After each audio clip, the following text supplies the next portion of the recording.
Bonjour, merci Belinda d'être avec nous aujourd'hui. Merci à toi, Annelise, de m'avoir invitée à ton émission.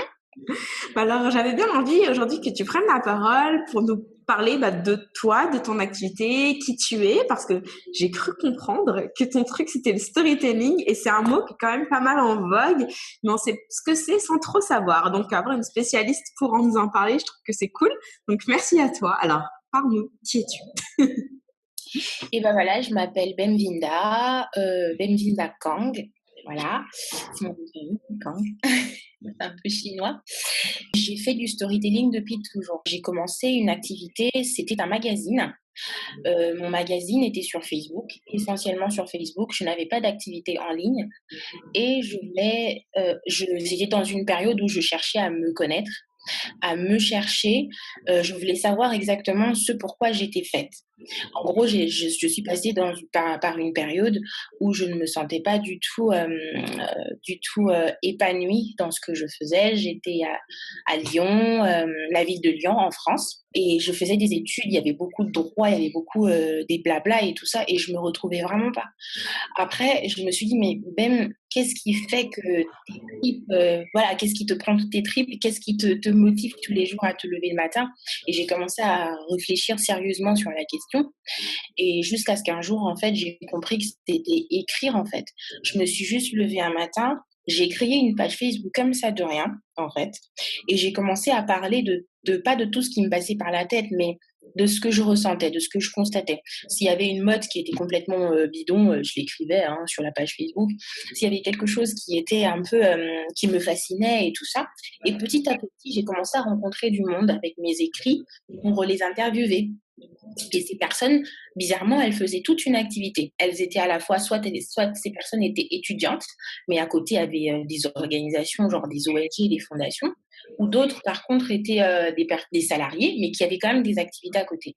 Et moi, ce fait d'avoir une activité à côté pour se retrouver, pour se sentir à l'aise, ne pas vivre que d'un travail qui soit alimentaire, mais d'un travail qui correspond à tes passions, à tes valeurs et tout ça. Et j'ai commencé à écrire sur ces personnes. Voilà. Alors, c'est marrant parce que tu dis, genre, t'as créé ça comme ça, c'est un coup de tête, mais Ouais. c'est quand même une grosse page aujourd'hui. Je sais pas, il y a combien de temps exactement t'as créé cette page? Euh, Ça va faire 2 ans, on va dire, que j'ai créé cette page. Après, voilà, c'est que aujourd'hui les algorithmes sur Facebook ont tellement changé et que moi, je n'ai pas évolué avec ces algorithmes-là. Mais c'est vrai que, effectivement, il y a aujourd'hui 6000 presque. Ouais, je vois 6700, je viens de vérifier à l'instant. Donc, c'est quand même pas mal pour un truc créé sur un coup de tête. Ouais. Et tu sais, en fait, ce que j'aimerais dire, comment j'ai fait pour que, enfin, comme toute personne, quand on va créer une page, on invite généralement son entourage à liker sa page. Donc, moi, j'ai commencé comme ça, j'ai invité quelques amis à liker ma page. Et après, vraiment, j'ai commencé à faire des portraits de ce que venais de dire, de toutes ces personnes qui m'inspiraient. Voilà, c'était ça le terme. J'étais en quête d'inspiration pour enrichir mon parcours professionnel, mais aussi me dire, mais qu'est-ce que j'aimerais vraiment faire? Donc, du coup, ces personnes-là, quand je faisais des portraits, elles repartageaient sur leur propre page privée ou leur page professionnelle. Ce qui fait que ça fait un effet boule de neige et tu as des personnes qui reviennent vers toi parce que c'est l'ami de cette personne qui dit j'ai beaucoup aimé le portrait que tu as fait sur cette personne, est-ce que tu pourrais faire le mien? Et ça allait comme ça. Et je me suis retrouvée avec 1500 personnes à liker ma page en genre 4 mois, quoi. Ah ouais, quand Sans même. faire, oui, sans faire de promotion. Juste, j'insiste, sans faire de promotion.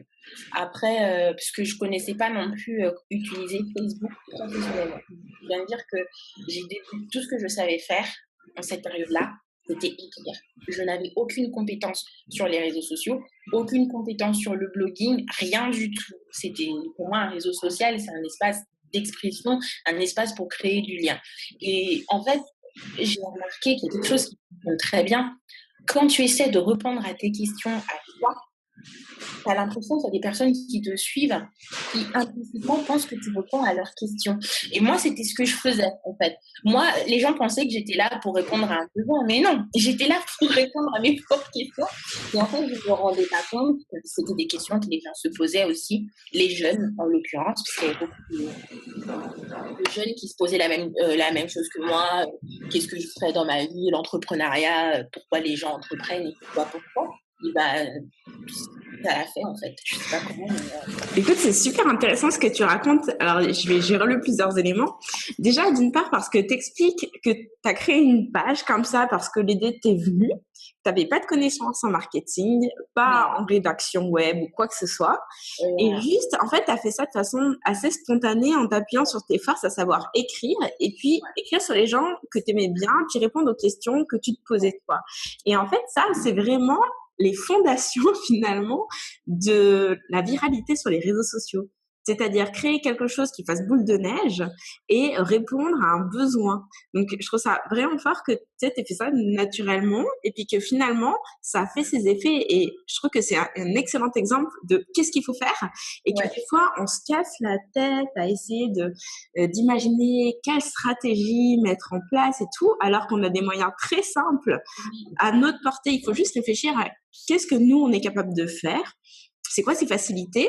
C'est quoi son réseau, les gens sur lesquels on peut déjà s'appuyer pour que ça fonctionne. Et il y a une question que je voudrais te poser, c'est que finalement, donc tu me disais ce que je savais faire, c'était écrire. Alors pourquoi avoir fait ce choix de le faire via une page Facebook plutôt qu'un blog? Et bah justement, c'est aussi facile de répondre à cette question. Et bah, j'avais des a priori, on va dire ça. On va dire que c'était ça. Je me disais que tenir un site internet, en l'occurrence un blog, c'était hyper difficile. Et je me disais, bah, je sais pas du tout comment le faire. Facebook aujourd'hui, on va dire que c'est un réseau social, une espèce de blog aussi pour certaines personnes, puisque j'avais pas de compte personnel qui était déjà très actif. Et, euh, et bah, pour moi, c'était naturel. En fait, pour moi, c'était naturel de commencer sur un réseau social parce que je ne connaissais pas les outils web. Et pourtant, il y avait pas mal de personnes qui me disaient, mais crée un blog, crée un blog. Il y a aujourd'hui des blogs qui sont gratuits. Tu peux créer un blog pour commencer. Mais je pense que c'était la peur aussi, tu vois. J'avoue que alors, il y a 2 ans, vraiment pas une personne qui osait faire des choses qu'elle ne connaissait pas, qui osait sortir de sa zone de confort pour essayer de... Voilà, je ne dis pas comme ça. Et qu'est-ce qui fait que ça a changé aujourd'hui? C'est quoi cette transformation qui s'est passée en toi? C'est vrai, c'est dingue. Hein. Et ben en fait, figure-toi que justement, rencontrer du monde pour faire des entretiens, pour connaître leur parcours de vie, ce qui les motive et ce qui les a poussés justement à entreprendre, et ben bizarrement, ça a changé, mais radicalement, ma propre vie à moi. Mes études se sont orientées, c'était plus du tout du droit et de la gestion pour faire de la gestion. Mais maintenant, je me suis orientée vers la création d'entreprises, de l'entrepreneuriat, parce que je veux dire. Et à côté, le fait de faire des portraits, de comprendre l'environnement dans lequel ils évoluent et de raconter, ça s'est carrément décliné à créer des histoires pour les mettre en valeur, valoriser l'image de ces entrepreneurs-là, pour voilà, valoriser leur parc image et au final faire connaître les personnes qui ne sont pas forcément célèbres, mais donner une considération et faire d'eux une inspiration. Et du coup, raconter, c'est décliné très rapidement à créer des histoires qui avaient des impacts. Et de l'impact, quand tu crées une histoire, c'est faire du storytelling. Belle transition. Ouais. Donc, c'est juste ça. C'est comme quoi, j'aime bien la phrase d'Oprah Winfrey qui dit on atteint le succès justement en aidant les autres à atteindre les leurs. Tu vois ce que je veux dire? Ouais, tout à fait. Et donc, c'était vraiment ça qui m'avait beaucoup motivée. Et aujourd'hui, et ben justement, je suis sortie de ma zone de confort en apprenant du coup qu'est-ce que c'est le storytelling, comment on peut le décliner de plusieurs manières et en quoi ça peut être important pour ces entrepreneurs pour qui j'écrivais des histoires qui aujourd'hui ont leur entreprise. Et aujourd'hui, je me dis, bah écoute, tu vas maintenant apprendre à créer. Les gens te disent qu'il y a des blogs qui sont gratuits. Et bah commence un blog gratuit à temps pas. Donc, je suis allée sur WordPress, j'ai fait un blog, là, mon premier blog, c'est le blog de BEM. J'ai fait un truc, le blog de BEM et tout, et j'écrivais exactement tout ce que je constatais, mes voyages, mes découvertes et tout ça. Après, je me suis dit, il va falloir que tu te poses un peu en pro parce que j'avais beaucoup de sollicitations. Et voilà. Et donc, j'imagine que ces sollicitations venaient justement de tout cet entourage d'entrepreneurs qui voyaient les portraits de leurs amis, c'est ça? Et qui disaient, moi aussi, je veux que tu racontes ton histoire. Exactement. Et après, petit à petit, j'ai commencé à être invitée dans quelques événements. J'habitais à Lyon à l'époque et j'étais invitée à quelques événements où il y avait des entrepreneurs et je me présentais comme une personne qui avait un magazine. Parce que pour moi, je faisais des portraits et je me disais, ah, j'ai un magazine, j'aimerais bien découvrir votre activité. Est-ce que je pourrais faire un portrait sur vous? Tu sais, les gens adorent qu'on parle d'eux. Donc, carrément, ça s'est fait naturellement. Et petit à petit, j'en faisais. J'ai arrêté au bout d'un moment parce que je voulais maintenant créer un modèle économique assez viable, pas vivre que de la publicité et de me dire, bah voilà, mais je voulais vraiment apporter un plus.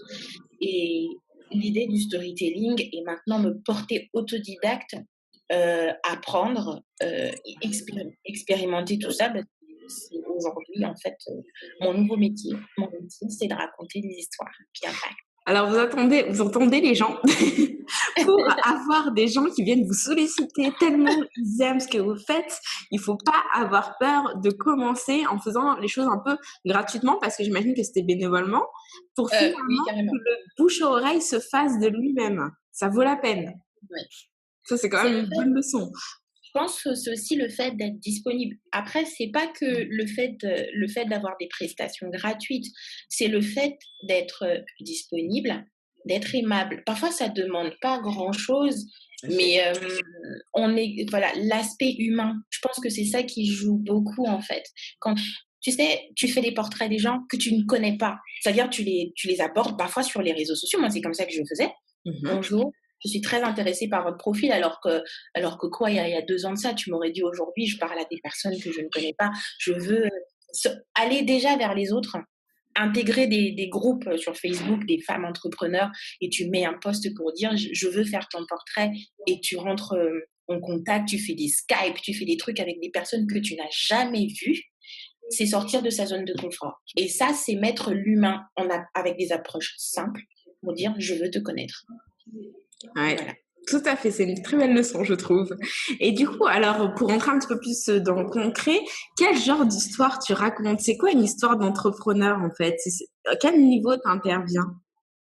Alors, quelle histoire je raconte? Eh ben, je fais des portraits. Ça, c'est le plus classique, mais des portraits un peu particuliers. Je ne raconte pas l'histoire de la personne, genre elle est née telle date, elle a fait telles études. Et la plupart des personnes qui lisent mes portraits ne retrouvent même pas leur parcours, leur cursus universitaire, scolaire et tout ça. C'est pas ça qui m'intéresse. Ce qui m'intéresse, c'est plutôt les motivations. Tu as l'impression de faire un peu ça va être un terme technique, je vais pas l'utiliser, mais tu as l'impression de faire un tout petit peu pas de l'anthropologie, mais tu mets l'homme au centre de ton portrait. Tu veux connaître la personne, tu veux connaître ses motivations et tu veux vraiment savoir qu'est-ce qui fait bouger ses trucs. Et ça, les portraits sont basés que dessus. Alors ça contribue à ce qu'on appelle le brand de la personne. Après, les portraits qui sont taillés, d'autres portraits qui sont taillés sur les entreprises, c'est que des reportages, mais j'en fais pas beaucoup parce que ça m'intéresse pas beaucoup. Mais mon storytelling, quand c'est pour les entrepreneurs, ben en fait, c'est les aider. Généralement, ce sont des formations, sous forme de formation. C'est d'aider ces entrepreneurs à mettre soit leur propre histoire au service de leur vente. Peut-être aujourd'hui, ils sont invités quelque part. Un exemple. Ils sont invités quelque part lors d'une conférence et ils doivent exposer leur parcours. Là, il y a le domaine de la prise de parole en public qui nécessite généralement qu'on partage une histoire de vie. Et souvent, on a tellement d'expérience, on a tellement de choses à dire qu'on ne sait pas convaincre et qu'on ne sait pas attirer l'attention. Et ben moi, j'aide ces personnes à structurer leur discours et à dire, appuie plus sur ça parce que ton public est plus de tel domaine-là et ça va plus résonner, ouais. Tout à fait. Alors justement, ah non, vas-y, termine, je te après. Voilà, ça c'est d'une part, et d'autre part, c'est sur les réseaux sociaux. sur les réseaux sociaux. Par exemple, je suis beaucoup plus active sur Instagram maintenant parce que Instagram, c'est le lieu où en fait, où tu atterris sur un profil d'une personne, tu comprends automatiquement son histoire. Ça peut être sa vie même tout entière, ses hobbies, et tu lis l'histoire de la personne. Donc aujourd'hui, j'aimerais beaucoup aussi de mon côté améliorer mon feed. C'est vrai que c'est déjà plutôt pas mal. Ah oui, je le trouve super beau, moi, personnellement. C'est Il est plutôt très pas mal. épuré, très clean. Ouais, voilà. Ben, c'est le but, c'est d'améliorer le profil pour attirer des personnes, pour être curieuse et être en accord avec l'histoire que t'aimerais, le message que t'aimerais. Oui, et alors ceux qui nous regardent, allez voir les stories qu'elle fait Gaminda parce que franchement, elle est trop bonne pour ça, pour justement raconter des histoires, raconter sa journée, ce qu'elle est en train de faire et tout, Ouais, partager des trucs sur ton activité. Je trouve ça juste top la façon dont tu te ouais, sers de cet outil. c'est vrai. Et en plus, c'est pas difficile, hein. C'est vraiment des outils Non, mais vraiment. c'est pas difficile pour toi parce que moi, personnellement, ça ressemble à rien du tout. Il faut s'y mettre. Voilà. Ouais. Voilà. Alors, du coup, j'ai deux questions. La première, c'est que finalement, à quoi ça sert de raconter son histoire? Ça, c'est la première. Et la deuxième, qui va être plus longue, je pense, pour répondre, c'est comment on fait pour créer justement des histoires qui impactent? D'accord. Alors, Alors, vas-y, on va je t'écoute. commencer par À quoi ça sert? la première question. Alors déjà, pourquoi faire du storytelling? Bah, généralement, moi, quand je fais une petite formation dessus, je commence toujours par répondre à cette question. Ben, on fait du storytelling aujourd'hui pour miser sur l'émotion. Quand on regarde toutes les publicités à la télé, quand on regarde comment les marketeurs, les grands marketeurs et même les personnes dans la vie de tous les jours abordent les conversations, on cherche toujours à approcher avec une petite histoire, c'est-à-dire quelque chose qui pourrait concerner la personne. En gros, on cherche à rentrer dans la case, quelque chose qui pourrait intéresser et passer d'une information qui pourrait être vraiment plate, hein. J'adore donner l'exemple, il fait chaud à Bamako ou il fait chaud à Montréal. Et bah, c'est bien gentil, mais bon, on s'en fout pas, mais ok. Par contre, quand tu dis, et bah, ce matin, je me suis levée de bonne heure, je transpirais beaucoup, j'étais sur mon lit, j'arrivais pas à dormir toute la nuit. J'ai fait mon sport, mais ça ne marchait toujours pas. J'ai mangé 10 000 glaces et je n'arrivais toujours pas à me calmer. J'avais un entretien, je suis arrivée, j'étais complètement perturbée, il faisait chaud. Et ben en fait, le truc, c'est que la personne a même pitié de toi en se disant, pauvre, C'est clair. tu vois. Et l'information qu'elle retient, c'était mais il faisait vraiment chaud. Et elle est capable de transmettre ce message à une amie. Ah, tu sais, il fait chaud. Ah bah oui, tu sais qu'une amie m'a raconté ce matin en plus qu'elle n'a pas pu dormir et tout ça. Et bah le fait de le raconter à d'autres personnes, c'est devenir automatiquement un ambassadeur. Donc tu deviens l'ambassadeur du message que tu portes. Et c'est la même chose pour les entreprises. On cherche à raconter une histoire au travers d'un parfum, au travers d'un simple stylo, au travers d'une simple lettre, simplement pour que les personnes qui regardent ou qui achètent ton produit se sentent dans cet univers-là et soient capables même de dire, eh ben, faire une vanne dans un apéro ou n'importe quoi. Tu te rappelles de la pub? C'est l'émotion. Tout à fait. Voilà. C'est clair. Et je sais pas, enfin, en tout cas, j'ai au moins une idée qui me vient en tête. Si tu as des exemples justement de pubs assez connus qui jouent là-dessus, mais c'est Ouais. flagrant en fait. On s'en rend pas forcément compte, à vrai dire. Puis d'ailleurs, c'est bien ça là qu'est la subtilité. Oui. Mais c'est ça qui fait que 10 ans après, on se rappelle encore d'une pub. Exactement. Et ben c'est ça, c'est parce que ils ont su marquer les esprits. Donc on fait du storytelling généralement pour 3 raisons. On veut miser sur l'émotion, c'est-à-dire on veut marcher sur le couple raison et émotion. On veut convaincre, donc on veut former des ambassadeurs, des futurs ambassadeurs. Je t'ai convaincu qu'il fait vraiment chaud et au même titre, tu vas répéter cette histoire à ta copine, donc tu deviens automatiquement un ambassadeur. Et ma communication est plus efficace et plus humaine. Je ne force absolument rien, mais mon message passe comme si c'était tellement naturel au travers Ouais. d'une histoire. Effectivement, c'est plus humain. Et je pense que ça, c'est vraiment important d'insister là-dessus parce que du coup, ça veut dire que, en fait, que ton entreprise, ce soit juste toi ou des centaines, voire des milliers de personnes derrière, Ouais. l'humanisation de ta marque et de ton produit, elle est vital et essentiel, quelle que soit l'entreprise que tu as, en fait. Exactement. Aujourd'hui, on veut justement mettre le client, mettre nos futurs clients, et ben, au milieu de toute notre entreprise parce que en fait, le produit, il est vendu à toutes ces personnes-là qui doivent se retrouver. Tout à Exactement. fait. Voilà. Alors du coup, c'est quoi les ingrédients pour créer une bonne histoire, pour vraiment avoir des histoires qui impactent, comme tu disais tout à D'accord. Déjà, il y a plusieurs moyens de faire du storytelling. Ça peut être du storytelling sur Internet. Généralement, c'est du storytelling digital. Aujourd'hui, c'est vraiment très utilisé sur les réseaux sociaux. Ça peut être l'heure. une image, une vidéo. On parle même de vidéotelling Ah ouais, avec. je connaissais pas Oui, l'expression. si, il y a même des grandes agences de communication qui sont axées là-dessus que de faire des vidéotelling. Un exemple, et bah, tu vois, par exemple, lorsqu'il y a des illustrations tout au long des vidéos qui te racontent une certaine histoire, c'est Ouais. du vidéotelling. Et il y a des personnes qui sont spécialisées pour créer ces storyboards et pour les faire vivre, les animer. Voilà. Ok. Voilà.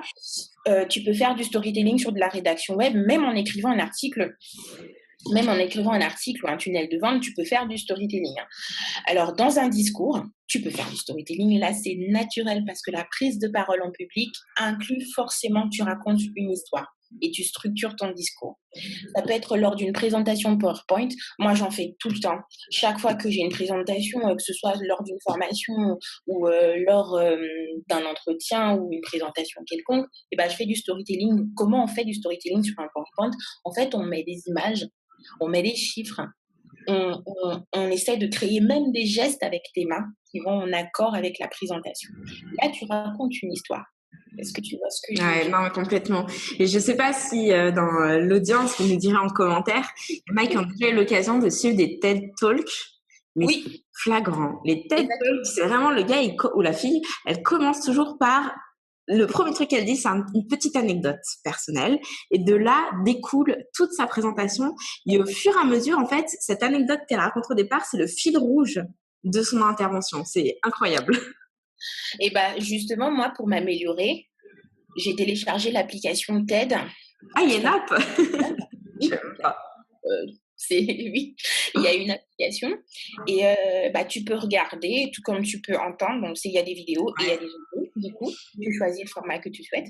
Et moi, tous les matins, c'est comme un rituel. Il y a des moments, bah, j'écoute. Du coup, c'est plus en anglais parce que voilà, j'ai aussi un objectif d'améliorer mon anglais.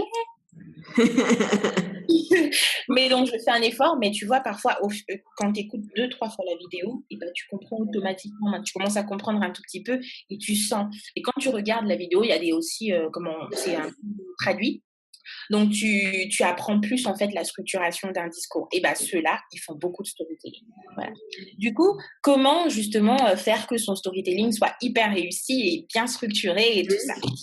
Et ben, en fait, c'est tout con et c'est tout bête.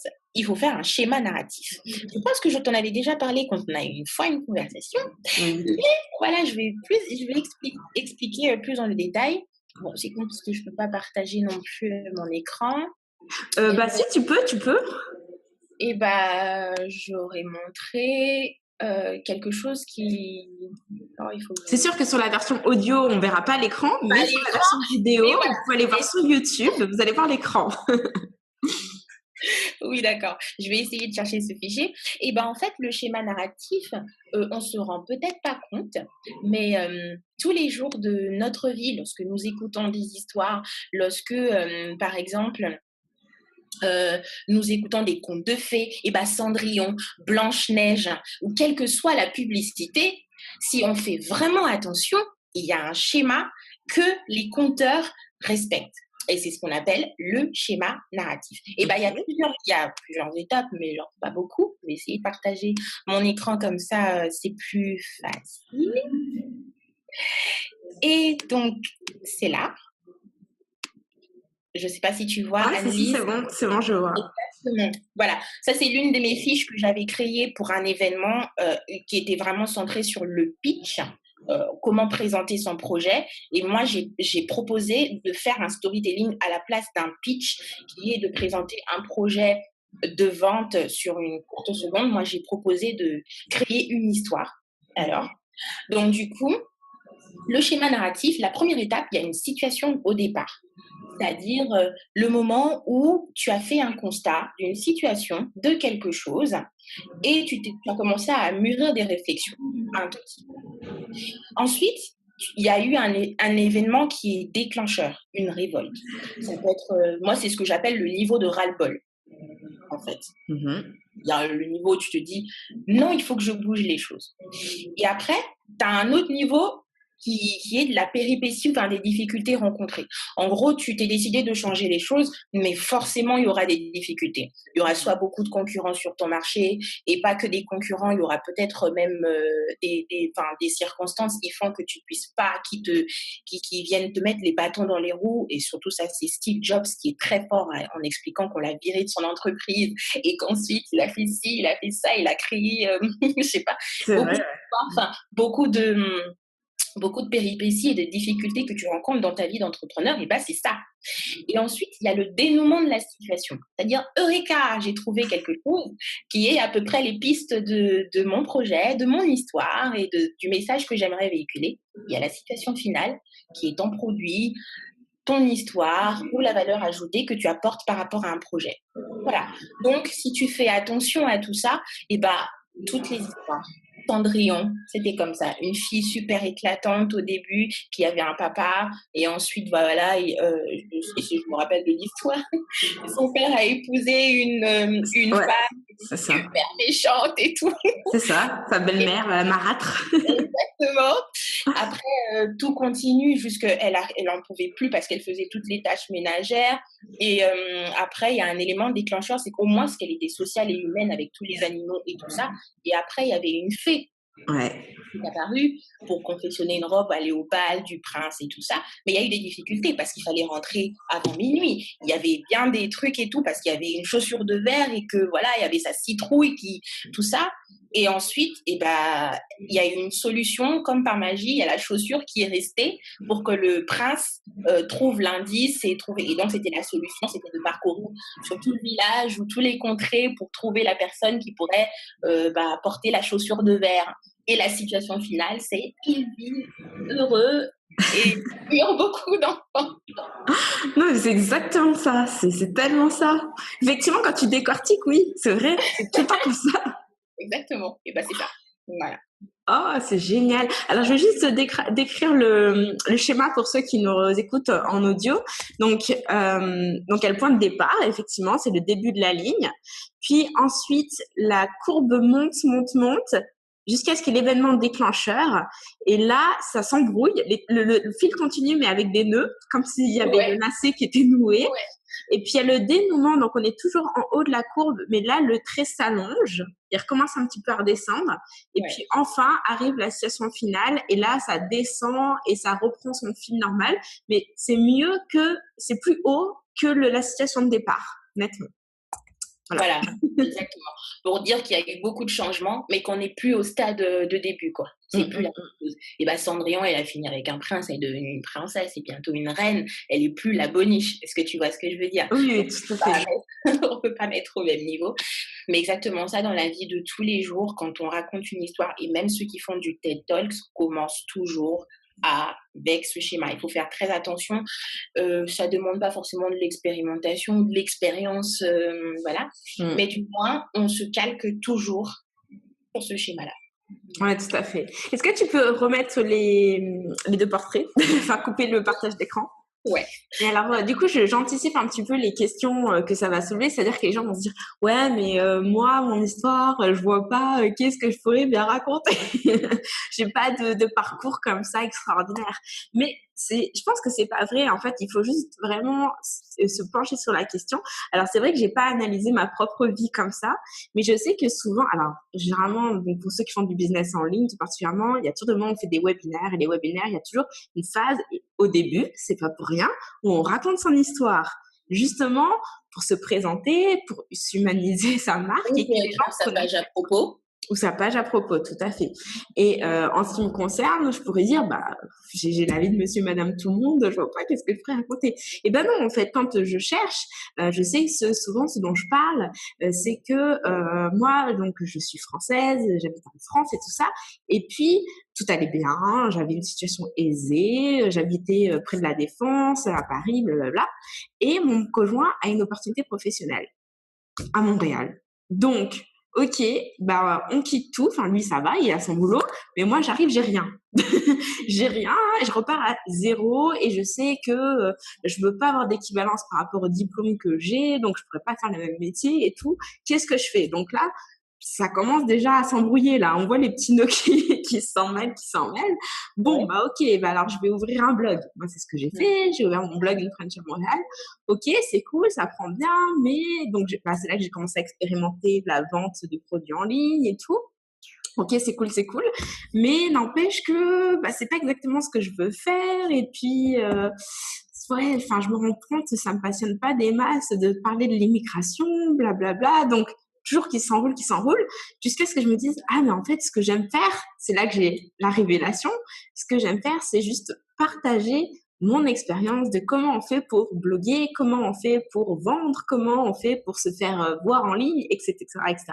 Et donc je crée l'entrepreneur. Et là, c'est le dénouement de la situation où du coup, je commence vraiment à être en phase avec moi-même, avec ce que j'aime faire et à offrir mes services pour ce qui me passionne. Voilà. Et Et tu le fais oui, très bien. la vie, pourtant, n'est pas extraordinaire. Mais quand on creuse, on cherche bien dans son parcours, on se rend compte qu'il y a des, enfin, je veux dire, on prend pas des décisions par hasard, il se passe des choses. Et c'est ça qu'il faut raconter, en fait. Exactement. Et bah, justement, c'est ça, tu as calqué toute ton histoire sur un schéma narratif et au bout d'un moment, quand tu commences et bah, c'est pas on n'est pas obligé d'absolument de respecter le schéma. Parfois, les situations finales ne sont pas du tout heureuses, hein. Elles sont aussi parfois Mm. douloureuses. C'est encore plus important qu'elles soient douloureuses parce que là, du coup, tu as des leçons à donner et à apprendre aux autres. Tout à C'est fait. plus, en fait, quelque chose sur lequel tu te cales pour avoir un discours assez structuré pour qu'on comprenne, les étapes par lesquelles tu es passé Mm. jusqu'à aboutir à ta situation d'aujourd'hui. Et si ça se passe exactement comme ça, en fait. On ne va pas raconter une histoire, un conte de fées, juste parce qu'on veut séduire les gens ou on veut baratiner. C'est pas ça. Mm. Raconter. On ne raconte pas des histoires pour baratiner. On partage son histoire, ou on met une histoire au service d'une entreprise, au service de quelque chose d'humain, d'un lien qu'on essaie de tisser. Donc, un lien, c'est aussi des leçons, il y a de l'inspiration, c'est tout simplement une conversation aussi. Et donc, voilà. Et je crois même que, enfin, effectivement, tu fais bien de préciser que ça n'a pas nécessité à avoir une fin heureuse. Et Non. je pense que finalement, quand on partage les difficultés qu'on rencontre, vraiment du coup, même si ça se passe très mal, en fait, Ouais. et ben, je trouve que parfois ça touche même plus les gens en fait, parce que faut pas oublier que dans le monde du web, c'est un monde quand même assez factice où on essaie d'enjoliver les choses et tout ça, mais du coup ce qui est contre-productif, c'est que quand on voit ça, on se dit ah ouais mais moi ma vie elle est nulle, moi j'arrive pas à ça, moi c'est pas comme ci et tout. Alors quand on voit quelqu'un qui finalement vit ces mêmes difficultés, on se dit ah enfin quelqu'un comme moi qui me ressemble. Et ben, c'est exactement ça. C'est exactement ça. D'où, voilà, moi, c'est ce que je dis aux gens, comment ton histoire va être impactante. Bah, l'histoire va être impactante au moment où tu assumes toutes les étapes par lesquelles tu es passé, déjà, que ce soit des échecs ou que ce soit quelque chose, une réussite, même si c'est un exploit. Parce que tu sais, et c'est encore, il y a quand même, c'est quand même assez compliqué parce que tu sais, il y a des gens, ils ont l'impression que la chance les sourit et ils ont honte de l'assumer. Tu sais, c'est parce qu'ils se disent: «Ouais, je vais me la raconter, les gens vont croire que je me la raconte». Alors que tu peux te dire: «Mais, je suis d'accord que les peut-être que d'autres personnes de toutes les façons, on peut pas plaire à tout le monde. C'est logique. C'est sûr. Sinon, on plairait à n'importe qui, quoi». Mais sinon mais sinon, ce qui est intéressant, c'est que tu devrais assumer ce côté où tu as vraiment de la chance parce qu'il y a pas mal de personnes qui aimeraient être à ta place. Et si toi, tu peux assumer déjà de réussir et de partager peut-être des tuyaux, partager des astuces, partager des bons plans à toutes ces personnes qui souhaiteraient justement avoir augmenté leur chance, c'est très bien. Est-ce que tu vois ce que je veux dire? Ouais, ouais, Et tout à parfois, fait. Et parfois, quand on a aussi honte de partager son histoire parce qu'on se dit j'ai pas grand chose à dire, je n'ai rien à apprendre aux autres, ou encore j'ai pas des millions. Alors, ça, c'est souvent la phrase qu'on me sort du coaching one-to-one sur ce qui est de partager son histoire. C'est que j'ai pas des millions, je suis pas encore le futur Steve Jobs, ou je suis pas encore, je sais pas quoi.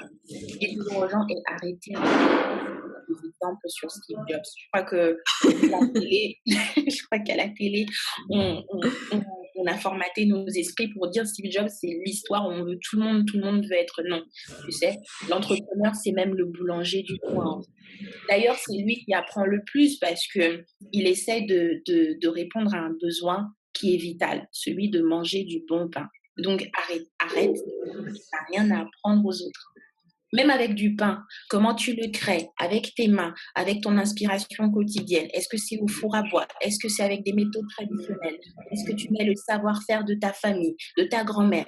Tout ça, ce sont des choses à...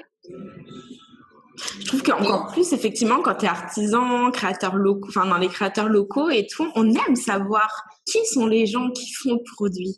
Voilà. Oui, pas que, même les entrepreneurs en ligne, qui est généralement ta cible plus précisément Annelise, et ben, en fait, les entrepreneurs en ligne, on a tendance à se dire, alors il y a aussi des a priori en ligne. Tu sais, aujourd'hui, quand on dit les gens font des business en ligne, ah, c'est des charlatans, c'est des personnes qui se mettent du jour au lendemain entrepreneurs en ligne et vendent des formations comme ça, qui sont pas du tout certifiées et tout ça.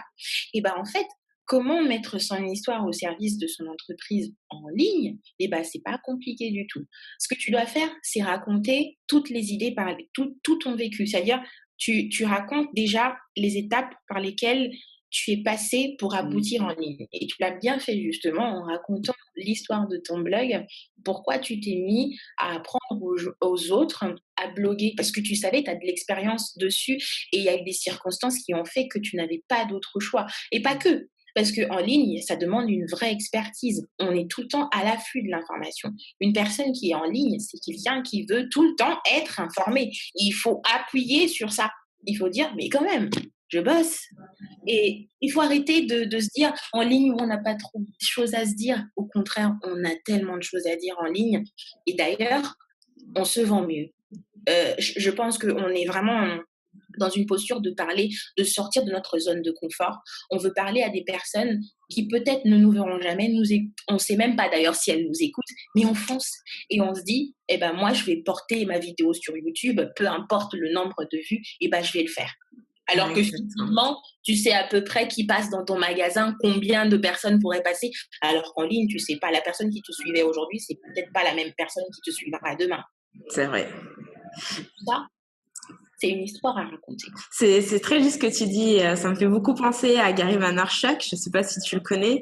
Donc, j'ai justement fait la review de livres sur YouTube. Et le fameux livre. Et c'est ce qu'il raconte dans genre toutes ses vidéos, toutes ses présentations. De toute façon, c'est ça son cœur de métier, son discours. C'est documenter votre parcours. C'est ça qui nous intéresse en fait.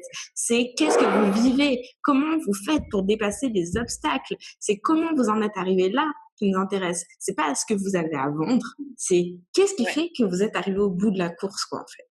Donc effectivement, c'est ce que tu dis, il faut y aller, il faut poster des vidéos sur YouTube tous les jours. Lui c'est un peu extrême là, mais genre il faut y aller, il faut pas avoir peur, peu importe le nombre de gens qui te suivent. Et ça, moi pour le coup, je vais préciser que finalement, ce qui compte, c'est pas d'être suivi de centaines, de millions de personnes ou de milliers de personnes, même des centaines.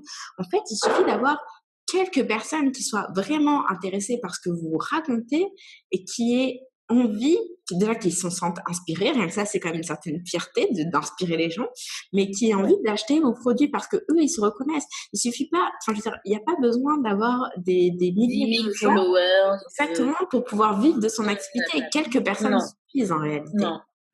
D'ailleurs, plus tu as de followers, plus on a l'impression que tu es une personne inaccessible en fait. Et moi, c'est ce que... Tout à fait, exactement. Moi, c'est ce que... voilà, moi, je vends des formations aux personnes qui, on peut dire, qui ont presque le même état d'esprit que moi. Je souhaite, tout au long de mon entreprise et même de mes relations de tous les jours, être une personne accessible. Et le fait d'avoir 100 000 cas, après, franchement, félicitations si tu arrives et que voilà, ton business il a pris, que tu es hyper connu, tu deviens limite une star et que les gens viennent s'abonner automatiquement. Mais plus tu montes, plus en fait tu te rends compte que les personnes qui ont plus d'abonnés, ce sont des personnes qui ne sont pas accessibles. Et même si tu as envie de les suivre, tu te dis, ah, mais elle ne me suivra pas en retour, elle ne s'intéressera jamais à mon profil, ou au pire, elle ne répondra jamais à mes messages, ou au pire, enfin voilà.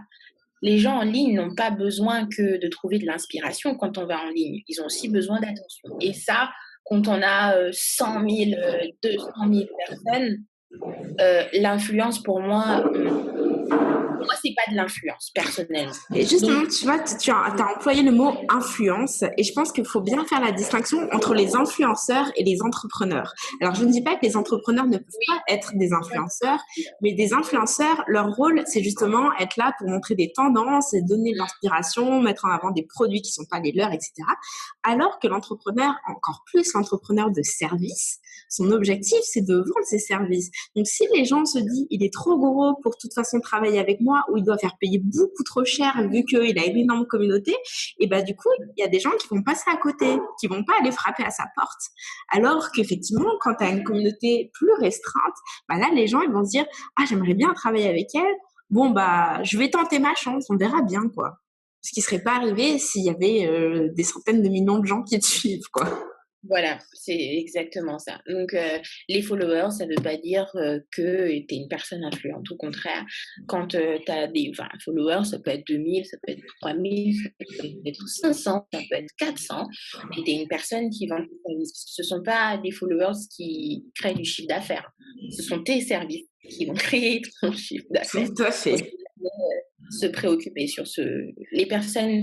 Si tu crées du contenu de qualité, si tu racontes une histoire qui impacte, les gens automatiquement viendront à toi. Les bonnes personnes vont venir à toi. Voilà.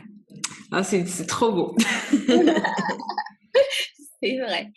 Ben voilà, je t'ai donné quelques secrets sur du storytelling. Ah ouais, super. Bah alors je vais récapituler un petit peu parce que là, bah, on a beaucoup parlé, beaucoup d'infos, et puis tu vas nous dire aussi où est-ce qu'on peut te rejoindre. Donc, alors ce qu'on a vu, on a vu un petit peu déjà ton parcours, et puis surtout, comment est-ce que tu as réussi de partir d'une simple idée d'une page fan Facebook à en faire un truc avec genre 7000 personnes qui te suivent quand même.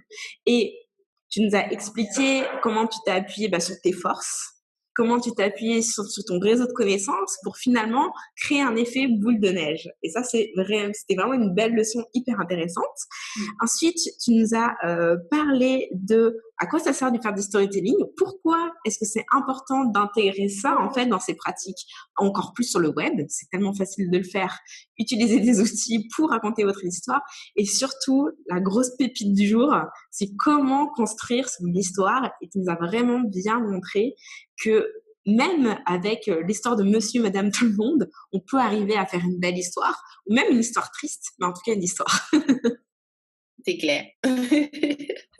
Alors, si on veut travailler avec toi, Linda, ou te suivre sur Instagram pour voir tes stories qui sont juste géniales, où est-ce qu'on peut te retrouver? Et ben en fait, mon Instagram, c'est Limbola. Le nom de mon entreprise, c'est Limbola. Ça veut dire raconte en langue africaine, parce que j'ai grandi dans la culture africaine. Et dans la culture africaine, il y a tellement cette histoire de transmission, transmission d'éducation, transmission de messages par des histoires et par du chant. Et donc, tout ce qui est griot, conteur, ce sont des choses avec lesquelles j'ai grandi. Et dans ma langue, c'est Limbola, ça veut dire raconte. Donc voilà, sur Instagram, c'est Limbola, donc Limbola, avec un slash de bas. Je crois que c'est un trait du 8 pour les personnes qui ont un clavier classique. Et voilà. De toute façon, je remettrai tous les liens dans la description de la vidéo, puis du podcast aussi. Voilà. Et sur ma page Facebook, c'est Limbola Magazine. Alors, du coup, j'ai gardé le nom magazine parce que je suis en optique de recommencer ma stratégie communication. Il y a bien une partie qui sera du coup un magazine où je mettrai que des portraits et je mettrai de l'actualité sur la création d'entreprise avec des articles partagés ça et là. Et il y a une autre partie qui est mon blog, qui est ma formation avec la formation en ligne, avec du contenu de qualité et tout ça. Super. Donc, si on a besoin de toi pour apprendre à raconter son histoire, on peut t'appeler? Oui. Bon, bah super. Je pense que là, vous avez plein d'outils en main. Je suis super contente. Merci beaucoup, Benilda. C'était vraiment top. Merci beaucoup à toi, Annelise, de m'avoir invitée et je dis à tout le monde à très bientôt. À très bientôt. Salut, salut. Salut!